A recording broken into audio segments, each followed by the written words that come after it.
अस्सलाम वालेकुम students, hope you will fine. चलें जी, आज हम अपना लेक्चर स्टार्ट करते हैं। चैप्टर नंबर 5 हम पढ़ रहे हैं। ये चैप्टर नंबर 5 का काफ़ी इंपॉर्टेंट क्वेश्चन है कि what is instruction set. Instruction set क्या है? Explain different types of operation perform by computer. कहता है जो इंस्ट्रक्शन सेट क्या है और जो मुख्तलिफ किस्म के जो ऑपरेशन कंप्यूटर परफॉर्म करता है वो कौन कौन से होते हैं। ये आपका बहुत ही इंपॉर्टेंट लॉन्ग क्वेश्चन है, इसको आपने अच्छे तरीके से याद करना है जी। फर्स्ट ऑफ ऑल हम पढ़ते हैं इंस्ट्रक्शन सेट होता क्या है। Basically the set of all instruction that CPU can perform is called instruction set. वो कहता है इंस्ट्रक्शन सेट का वो सारा यानी तमाम इंस्ट्रक्शन जो सीपीयू परफॉर्म कर सकता है, ठीक है, एक वक्त में या वैसे सीपीयू परफॉर्म कर सकता है, कहते हैं इंस्ट्रक्शन सेट कहते हैं। Different types of CPU can execute different instruction set. कहता है जो मुख्तलिफ किस्म के जो सीपीयू है वो मुख्तलिफ किस्म के इंस्ट्रक्शन सेट को एग्जीक्यूट कर सकते हैं। Normally, a modern CPU can execute 80 to 120 instructions। वो कहता है जो आपका मॉडर्न कंप्यूटर है, मॉडर्न सीपीयू है, वो आपका 80 से लेकर 120 तक इंस्ट्रक्शन को एग्जीक्यूट कर सकता है। तो बेसिकली इंस्ट्रक्शन सेट होता क्या है? वो तमाम इंस्ट्रक्शन का सेट होता है जो सीपीयू जिनको एग्जीक्यूट कर सकता है। ठीक हो गया। अच्छा, टाइप्स ऑफ इंस्ट्रक्शन सेट हमारे पास कितनी है? हमारे पास 4 टाइप्स ऑफ इंस्ट्रक्शन सेट है। पहली है डाटा ट्रांसफर इंस्ट्रक्शन, फिर अरिथमेटिक एंड लॉजिकल इंस्ट्रक्शन, फिर इनपुट आउटपुट इंस्ट्रक्शंस, फिर उसके बाद कंट्रोल इंस्ट्रक्शंस। जी, first of all data transfer instructions. The instructions used to transfer data from one component to another component during program execution are called data transfer instruction। कहता है programme की execution के दरमियान वो इंस्ट्रक्शन जो data को computer के किसी एक कंपोनेंट से किसी दूसरे कंपोनेंट तक डाटा को ले जाती है उनको हम क्या कहते हैं? डाटा ट्रांसफर इंस्ट्रक्शन कहते हैं। जैसे कि इसके नाम से जाहिर है, ये क्या करेगी कि ये डाटा को ट्रांसफर करेगी। अब ये डाटा को कहाँ ट्रांसफर करेगी? ये डाटा को कंप्यूटर के एक कंपोनेंट से किसी दूसरे कंपोनेंट को ट्रांसफर करेगी जबकि आपका प्रोग्राम एग्जीक्यूट हो रहा होगा।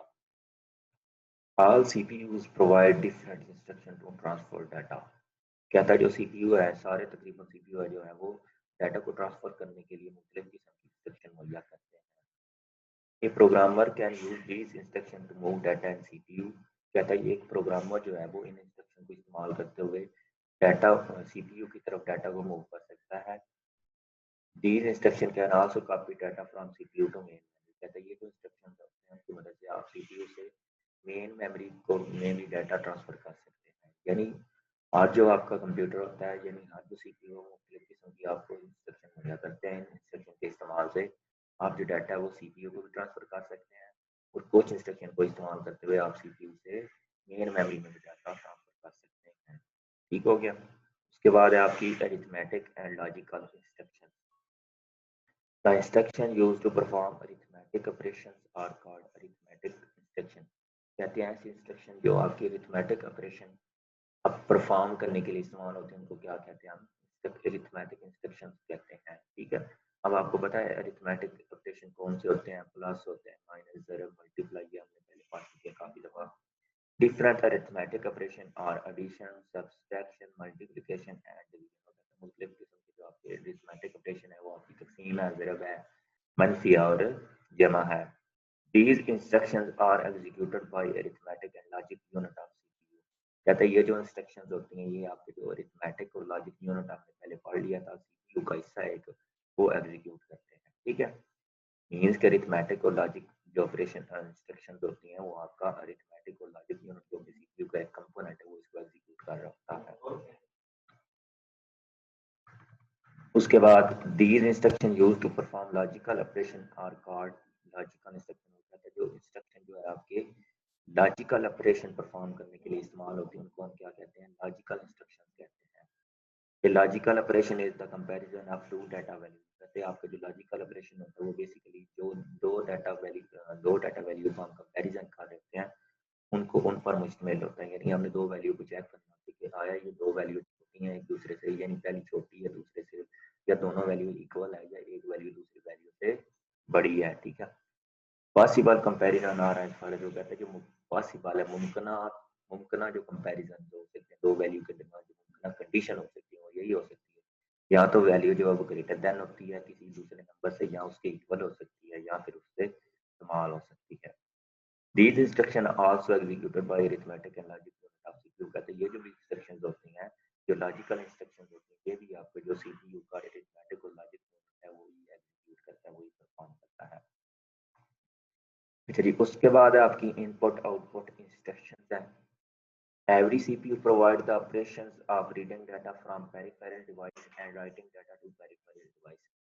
कहता है जो हर आपका सीपीयू जो है वो हमें ये फैसिलिटी मुहैया करता है कि हम पेरिफेरल डिवाइसेस यानी हमारी इनपुट आउटपुट डिवाइस जो हम कंप्यूटर के साथ मुहैया करते हैं, कहता है जो हर सीपीयू है वो हमें ये ऑपरेशन प्रोवाइड करता है जिनकी मदद से हम इनपुट आउटपुट डिवाइसेस से डाटा हासिल भी कर सकते हैं और इनपुट आउटपुट डिवाइसेस पर डाटा लिख भी सकते हैं, यानी हम उसको भेज भी सकते हैं। These devices include keyboard, mouse, disk, etc। कहते हैं ये जो आपकी डिवाइसेस होती हैं, ये आपका कीबोर्ड हो सकता है, माउस हो सकता है और डिस्क हो सकता है। अब देखें हम इनकी मदद से डाटा कैसे हासिल कर सकते हैं। हम कीबोर्ड की मदद से हम डाटा कंप्यूटर में एंटर कर सकते हैं और कंप्यूटर से और इन पर डाटा किस तरह लिख सकते हैं, यानी हमारी जो सीडी जो होती है, डिस्क होती है, इस पर हम डाटा जो है वो कॉपी भी कर सकते हैं।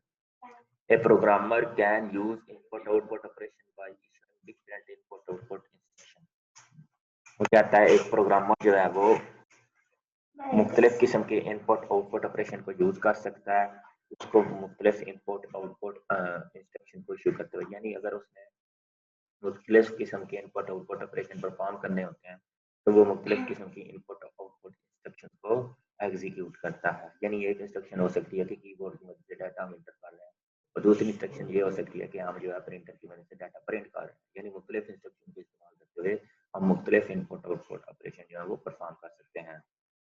उसके बाद है कंट्रोल ट्रांसफर इंस्ट्रक्शन।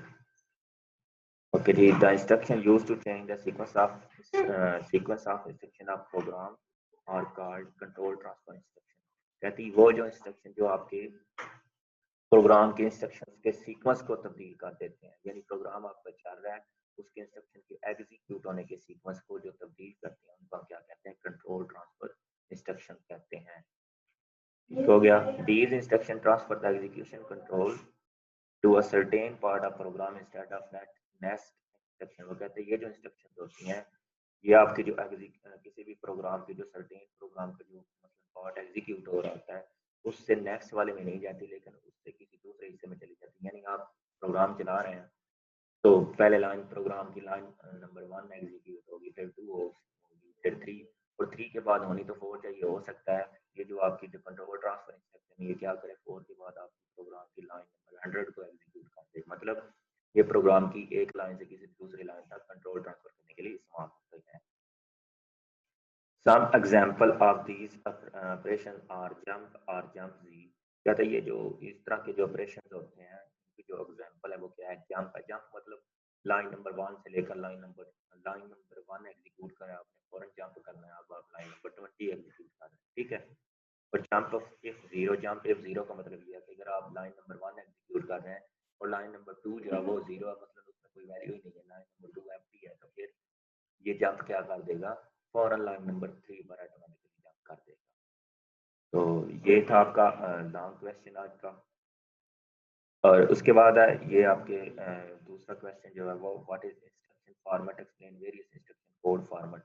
यानी आपके जो इंस्ट्रक्शन फॉर्मेट कौन कौन से हैं और जो मुख्तलिफ किस्म के इंस्ट्रक्शन कोड फॉर्मेट हैं उनको डिस्क्राइब करें। ये हम इंशाल्लाह कल पढ़ेंगे। कल आपको छुट्टी नहीं होगी, इवन कि आपका संडे है, क्योंकि हमारा एक लेक्चर मिस हो चुका है, इसलिए कल हम ये भी आपका लॉन्ग क्वेश्चन है, कल हम इसको रीड करें, ठीक है। चलिए आज के लिए इतनी काफ़ी है। ओके।